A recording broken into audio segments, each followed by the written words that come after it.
ಮೈಸೂರಿನ ಯುವಕರಿಂದ ಲೋಕಸಭೆಯಲ್ಲಿ ಆತಂಕ ಸೃಷ್ಟಿಯಾಗಿದೆ ಅಂತ ಡಾಕ್ಟರ್ ಯತೀಂದ್ರ ಹೇಳಿದ್ದಾರೆ. ಲೋಕಸಭೆಯಲ್ಲಿ ಒಂದು ವೇಳೆ ನಾವು ಪಾಸ್ ಕೊಟ್ಟಿದ್ರೆ ಅದನ್ನ ಭಯೋತ್ಪಾದಕರ ಪಟ್ಟ ಕಟ್ತಾ ಇದ್ರು ಅಂತ ಅವರು ಹೇಳಿದ್ದಾರೆ. ಹಾಗಾದ್ರೆ ಏನು ಹೇಳಿದ್ದಾರೆ ಕೇಳೋಣ ಬನ್ನಿ.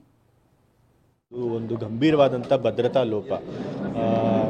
ನಮ್ಮ ಪಾರ್ಲಿಮೆಂಟ್ ಏನಿದೆ ಇದು ಅತ್ಯುಚ್ಚವಾದಂತಹ ಪ್ರಜಾಪ್ರಭುತ್ವ ಸಂಸ್ಥೆ. ಇಡೀ ದೇಶನ ಪ್ರತಿನಿಧಿ ಮಾಡುವಂಥ ಪ್ರತಿನಿಧಿಗಳು ಕೂತ್ಕೊಂಡು ದೇಶದ ಸಮಸ್ಯೆಗಳ ಬಗ್ಗೆ ಚರ್ಚೆ ಮಾಡುವಂಥದ್ದು, ದೇಶದ ಕಾನೂನನ್ನು ಮಾಡುವಂಥ ಲೆಜಿಸ್ಲೇಷನ್ ಮಾಡುವಂತಹ ಒಂದು ಸಂಸ್ಥೆ ಮೇಲೆ ಅಲ್ಲಿ ತೀವ್ರವಾಗಿ ಭದ್ರತಾ ಲೋಪ ಆಗಿದೆ. ಮತ್ತು ಅದಷ್ಟು ಸುಲಭವಾಗಿ ಸಾಧ್ಯ ಇಲ್ಲ.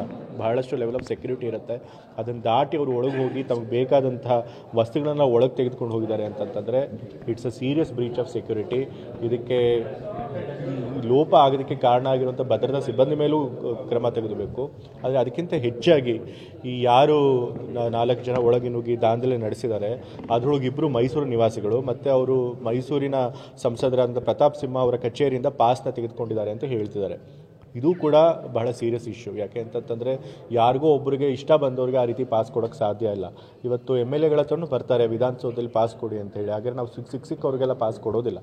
ನಿಜವಾಗ್ಲೂ ನಮ್ಮ ಕಾರ್ಯಕರ್ತರಾಗಿದ್ದರು, ನಮ್ಮ ಪಕ್ಷದ ನಾಯಕರುಗಳಾಗಿದ್ದರೆ ಅವ್ರು ಯಾರು ಶಿಫಾರಸ್ ಮಾಡಿದರೆ ನೋಡಿ ಕೊಡ್ತೀವಿ. ಸುಮ್ಮನೆ ಹಾಗೆ ಇಷ್ಟ ಬಂದವ್ರಿಗೆಲ್ಲ ನಾವು ಪಾಸ್ ಕೊಡೋದಿಲ್ಲ. ಅದನ್ನು ವೆರಿಫೈ ಮಾಡಿ ಅವ್ರ ಬ್ಯಾಕ್ಗ್ರೌಂಡ್ ವೆರಿಫೈ ಮಾಡೇ ಕೊಡೋದು. ಸೊ ಹಾಗಾಗಿ ಸಂಸದರು ರೊಟೀನಾಗಿ ಎಲ್ರಿಗೂ ಪಾಸ್ ಕೊಡ್ತೀವಿ ಅಂತ ಹೇಳಿ ತಪ್ಪಿಸ್ಕೊಳಕ್ಕೆ ಸಾಧ್ಯ ಇಲ್ಲ. ಅವರು ದೇಶದ ಜನರಿಗೆ ಕಣ್ಣಿಗೆ ಮಣ್ಣೆ ಹೆಚ್ಚುವಂಥ ಕೆಲಸ ಮಾಡ್ತಾ ಇದ್ದಾರೆ. ಸೊ ಇದ್ರ ಹಿಂದೆ ಏನೋ ಒಂದು ಹುನ್ನಾರ ಇದೆ.